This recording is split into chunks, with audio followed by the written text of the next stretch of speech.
Admit card plus. তো কিছুদিনের মধ্যেই তোমাদের পলিটেকনিক ভর্তির আপডেট নিউজ আসবে এবং তোমরা সশরীরে পলিটেকনিকে গিয়ে তোমাদেরকে ভর্তি হইতে হবে। তো সশরীরে পলিটেকনিকে গিয়ে ভর্তি হওয়ার সময় কি কি কাগজপাতি লাগবে তা আজকে বলে দিই তোমাদেরকে।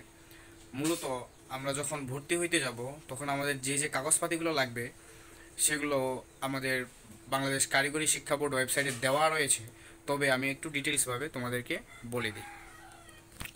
আমাদের মূলত যেটি লাগবে সেটি হচ্ছে আমাদের অ্যাডমিট। দেখি, তো সামনেই আমাদের পলিটেকনিকের আপডেট নিউজ আসতেছে, কবে ভর্তি শুরু হবে তাও একটি নিউজের মাধ্যমে পাওয়া যাবে। সামনেই হয়তো বা এই নিউজটি আসতেছে বাংলাদেশ কারিগরি শিক্ষা বোর্ডে। তো আমরা যখন পলিটেকনিকে সশরীরে ভর্তি হইতে যাব তখন আমাদের কি কি কাগজপাতি লাগবে তা আজকে আমি তোমাদের একটু ডিটেলস জানাই দিই। যদিও এই ডিটেলসগুলো তোমরা বাংলাদেশ কারিগরি শিক্ষা বোর্ড ওয়েবসাইট থেকে পেয়ে যাবা, তো আমি তাও তোমাদেরকে সুন্দর মতো একটু ডিটেলস দেখাই দিই। প্রথমত তোমার এসএসসির মূল নম্বরপত্রটি লাগবে।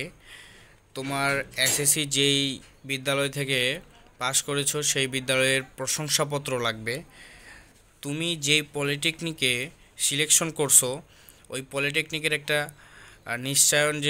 নিশ্চয়ন করছো, ওই নিশ্চয়নের একটা তালিকা থাকে, বা তুমি যে কনফার্ম লিস্টে আসো এটার একটা তালিকা আছে। এই তালিকাটি তোমাকে প্রিন্ট আকারে বের করে নিতে হবে, সেটি লাগবে। তোমার তোমার রেজিস্ট্রেশন এবং অ্যাডমিট কার্ড এবং রেজিস্ট্রেশন কার্ড দুইটাই লাগবে।